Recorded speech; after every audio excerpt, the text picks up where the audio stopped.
Hey everyone, it's Courtney of the CBK Lookbook, and I am back with another video. Before we jump in, if you like my content or you just want to see more about Carolyn Bessette Kennedy, go ahead, like, comment, and subscribe. That helps the videos in the algorithm. Thank you so much to all the new subscribers. About like 1,700 subscribers, which is like really super exciting, and my shorts are doing really well, so check those out as well. If you've never watched one of my longer videos, hello. I'm the person who makes all these, I think they're cool little shorts. And in my videos, I kind of have more limited time than I used to have, but I just kind of do like stream of consciousness talking about, like my thoughts on Carolyn Bessette Kennedy and on Love Story or whatever I happen to be talking about. So they're like super scripted. I like to do super scripted content in the future, but it kind of depends on how well this goes, because with blogging, it's like a lot easier to like sit down and research, and like with video, there's like editing and scripts and stuff. And if this starts going better monetarily, I will have more time to invest because I could take time away from other things. But as it stands right now, I'm not really like at the point where I could do like really long form content that's like editorial, more researched. I would like to. So keep on coming back. Get my videos some algorithmic juice, whatever. You know what I'm trying to say.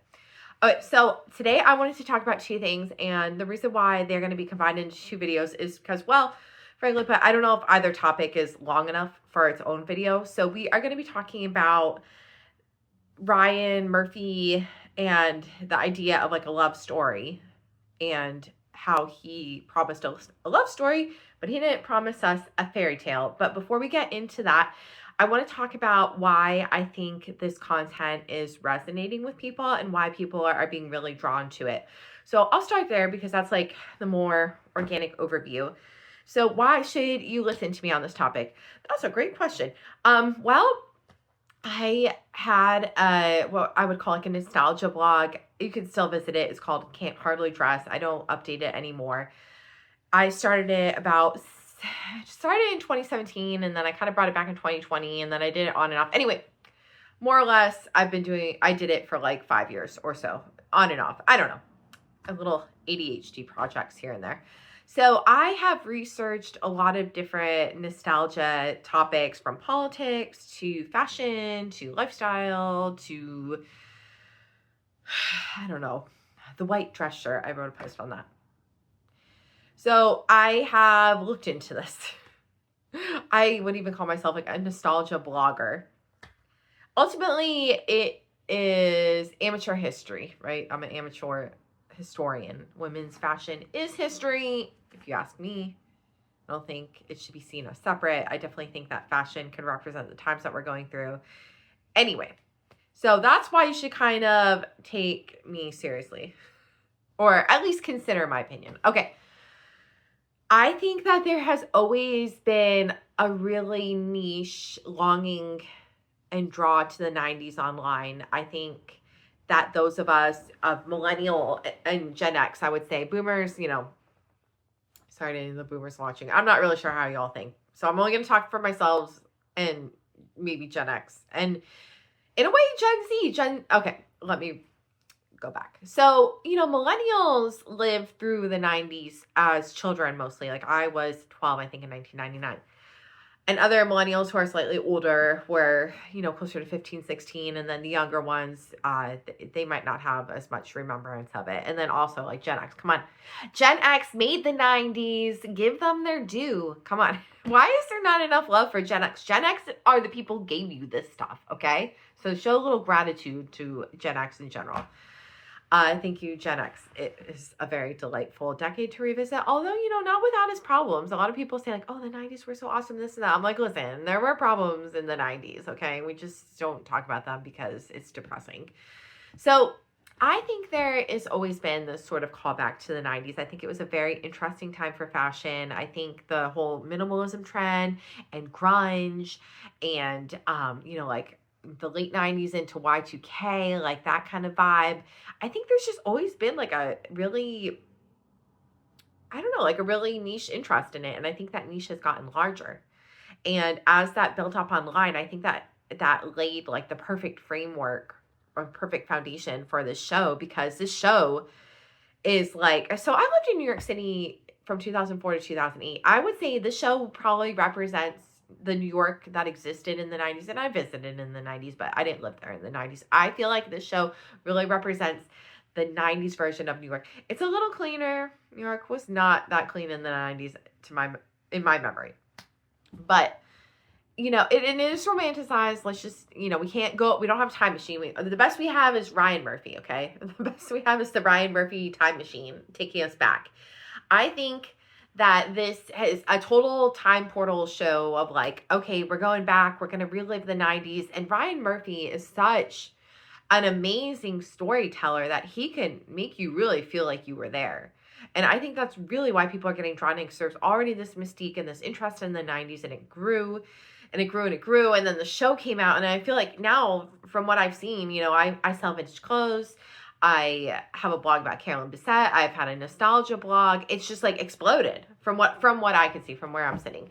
And I think there's a lot of really nice memories about the 90s coming out and people being able to relive the past. And ultimately, when I think about this, there is a very deep longing for the analog. I keep saying, like, we're going to return to the analog. You know, things like a dedicated alarm clock, a dedicated timer, a dedicated notebook, instead of just, you know, I'm going to go on my notes app. You know, sending letters. I see, you know, on the stationery subreddit, there's, you know, so many people just talking about stationery and stickers and stuff, these things that you could do with your hands. And there is no technology of today in the show. Yeah, they have computers sort of, but, you know, it's kind of cheesy because it was the 90s and the computers were funny looking. And, you know, there's telephones every now and then. I guess in real life you see a telephone, but there's no cell phones. It's so refreshing to see people interact without their fucking, excuse my language, without their cell phones. I'm sorry. I'm so over these cell phones. Have you seen that new Google ad? The Google ad that's like, you have to sit and stare at your phone and might as well make it a good phone. I don't want to be on my phone. I want to be outside. I want to be in the world. I want to be watching TV. I want to be writing on my notebook. I don't want to be on my phone anymore. I don't want to be consuming. I don't want to be buying shit that I don't need. I just wrote a blog post de-influencing you from buying Carolyn Bessette stuff. I don't want to buy things. I don't want to be on my phone. I want to be outside in the sunshine. Spring is coming. Enough. Okay? That's how I feel about life right now. I don't want this stuff anymore. I mean, listen, I enjoy it.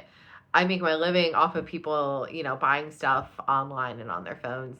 And I'm also here making this channel. So as frustrated as I am, you know, I do enjoy parts of it, but I am also very much feeling over it. I mean, we've been going at this whole technology thing for like 20 years. Can we just take like a year off from it? How about that?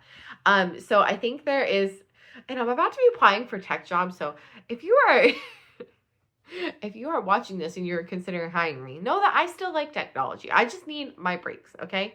Okay. So anyway, I think there is like a deep longing out there for the past. And I do think there is a desire to reinvent it.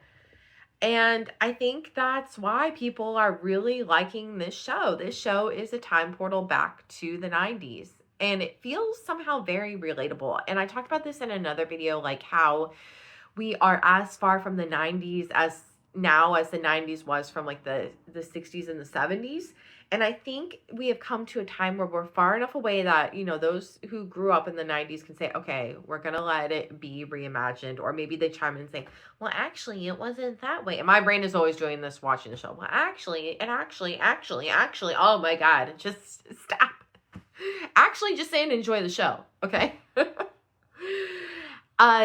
I think we are far enough away that we could kind of reimagine the 90s, and it does feel more palpable because it's done in a way where, you know, the fashion doesn't feel off. It doesn't feel like a costume. It feels like you could be there. And I think that's so cool. So that's what I had to say about why I feel the show is resonating with people. I didn't realize it was going to take me 10 minutes to talk about why the show is resonating. And now that I'm on this other topic, I realize that there's a lot I want to say on it. And I feel like if I keep going, this video is going to be way too long. So y'all are going to have to come back. We're going to stop at the why is this show resonating. We're going to come back maybe to why I feel like, you know, it is a love story. It's just not the one you want to hear. All right, I'll see you in my next one. Bye.